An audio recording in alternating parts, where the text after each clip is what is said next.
Assalamualaikum warahmatullahi wabarakatuh. Perkenalkan, nama saya Hera Amelia Putri Blani dengan NPM 190810101445. Assalamualaikum warahmatullahi wabarakatuh. Di sini saya memperkenalkan diri dulu. Nama saya Rizda Rosdiana Agustin, NPM 19810101056 dari kelas pemrograman lanjut kelas B. Saya Quincy Meserta Pradani Putri Arianto, NPM 1981011101027. Assalamualaikum warahmatullahi wabarakatuh. Kami dari kelompok 10 akan mempresentasikan tugas kami. Di sini saya akan menjelaskan mengenai materi branching dan looping. Yang pertama, branching. Branching atau percabangan adalah salah satu bentuk kontrol program percabangan. Percabangan sendiri itu tuh berguna untuk mengatur alur jalannya program sesuai dengan kondisi yang terpenuhi. Jadi sesuai dengan kondisi yang kita kehendaki. Branching dan percabangan itu ada dua jenis, yaitu if else sama switch case. Nah, if else ini nggak cuman seperti yang tertera di layar ya, jadi nggak cuma satu kondisi aja, juga bisa if else. Jadi ada kondisinya bisa lebih dari satu aja, jadi nggak terpaku terhadap satu kondisi. Kalau switch case bentuknya sama seperti yang ada di layar. Yang pertama, ini ada source code-nya untuk if else. Jadi di sini itu kayak program login sederhana. Jadi kalau misalnya kita mengetikkan kata pemelan sebagai passwordnya, maka kita akan berhasil login dan akan muncul tulisan selamat datang berhasil login. Sedangkan kalau misalnya kita mengisikan password yang lain atau kata-kata yang lain, maka akan muncul tulisan password salah, coba lagi. Ini adalah bentuk outputnya. Karena saya mengetikkan kata pemelan, maka outputnya selamat datang berhasil login. Selanjutnya ada contoh source code dari switch case.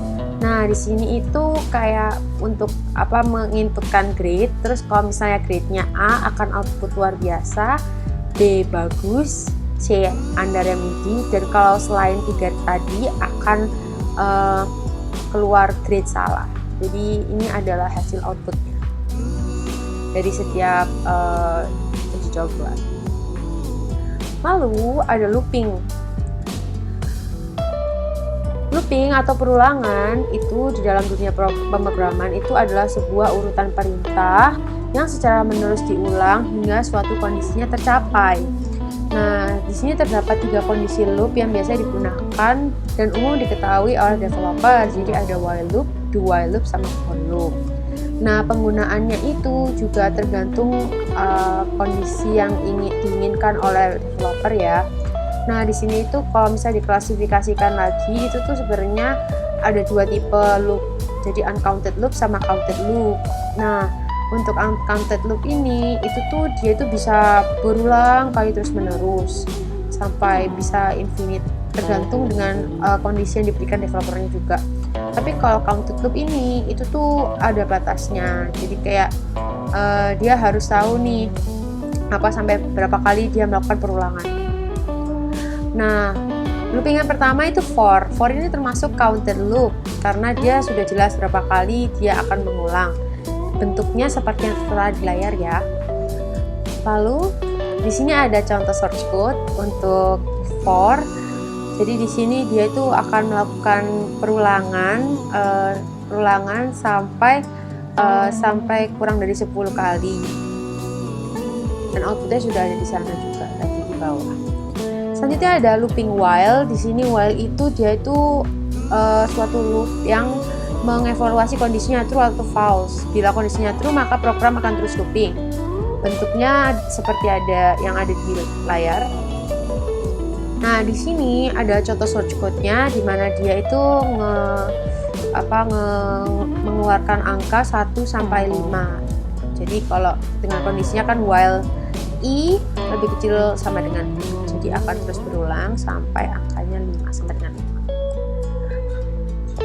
Selanjutnya looping do while. Jadi looping do while ini itu adalah variasi dari perulangan while. Tapi bedanya kalau di loop ini di body of loop, yaitu di bagian do, itu tuh dieksekusi dulu sebelum kondisi yang ada di while itu dicek. Jadi kalau kondisinya terpenuhi, body of loop di dalam do itu akan terus bereksekusi, dan sebaliknya bila kondisi tidak terpenuhi maka loop akan terhenti. Ini ada contoh source code-nya. Sebenarnya ini outputnya modelnya sama kayak yang tadi, cuman ini versi do while. Nah, ini ada side note nih, tambahan nih untuk while dan do while. Jadi mereka berdua ini masuk ke uncounted loop. Jadi dia itu dapat berulang tanpa batas tergantung kondisi yang diberikan oleh developer. Sekian presentasi dari kami. Mohon maaf apabila ada salah kata. Wassalamualaikum warahmatullahi wabarakatuh. Saya Quincy Meverta Pradani Putri Arianto, NPM 190810010127. Di sini saya akan menjelaskan mengenai materi branching dan looping. Yang pertama, branching.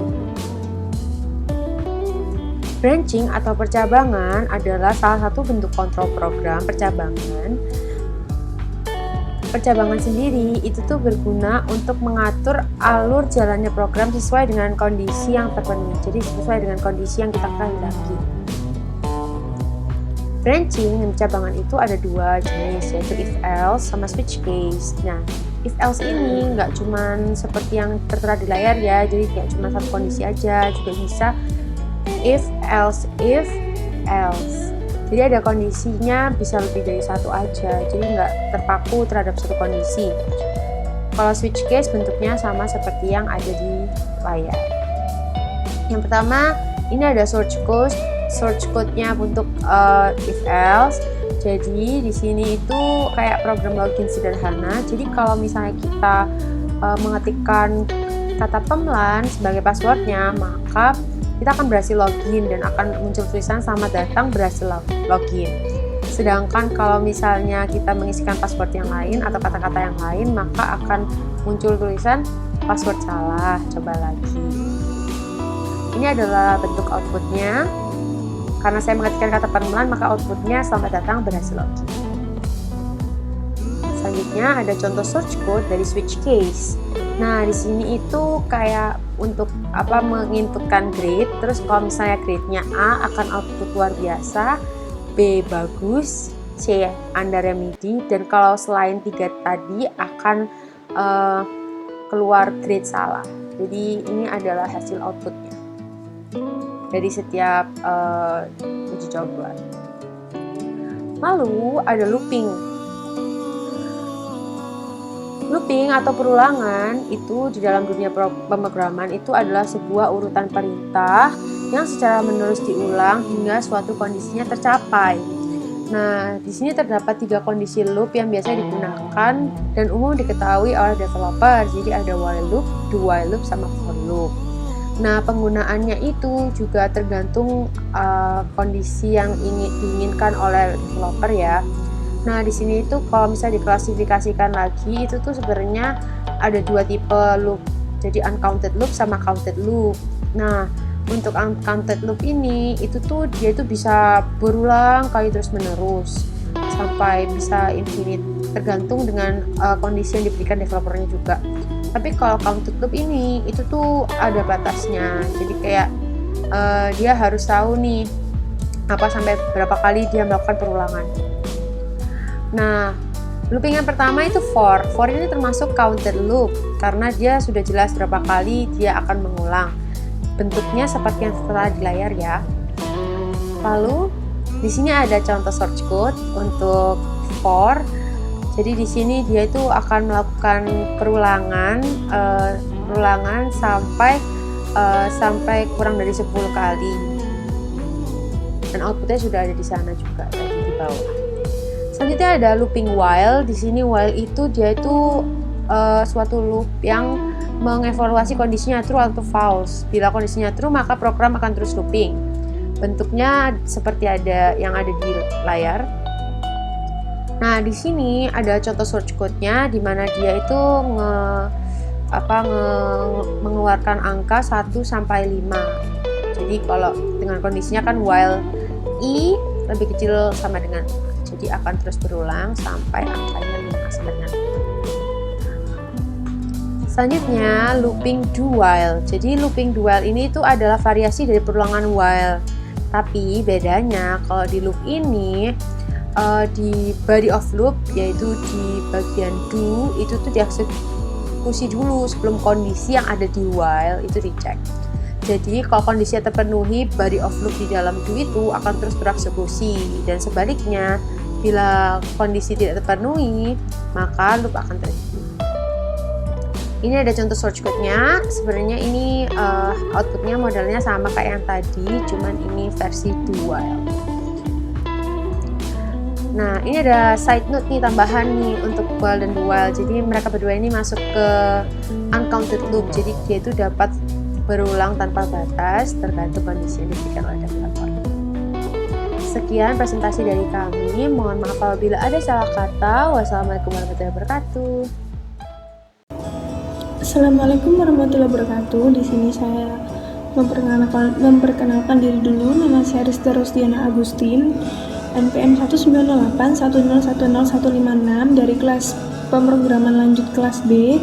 Di sini saya akan menjelaskan bab tentang kontrol alur, sedangkan bab yang lainnya akan dijelaskan oleh kedua teman saya. Jadi langsung aja, apa itu struktur kontrol? Struktur kontrol adalah pengaturan aliran program yang berbentuk rangkaian suatu perintah yang harus ditulis untuk memenuhi sesuatu keadaan yang kita butuhkan. Yang pertama, bila kita mendapatkan keadaan untuk sebuah pernyataan bila kondisi itu terpenuhi, dan yang kedua memilih sebuah pilihan dari beberapa alternatif bila kondisi sudah terpenuhi. Nah, untuk alur kontrol itu ada apa aja sih? Di sini terdapat dua, yaitu percabangan dan looping atau perulangan. Nah, di sini percabangan disebut decision making atau mengeksekusi sebuah perintah dengan kondisi tertentu. Di sini terdapat pernyataan if, pernyataan if else, pernyataan nested if, pernyataan if else bertingkat, switch case, dan operator.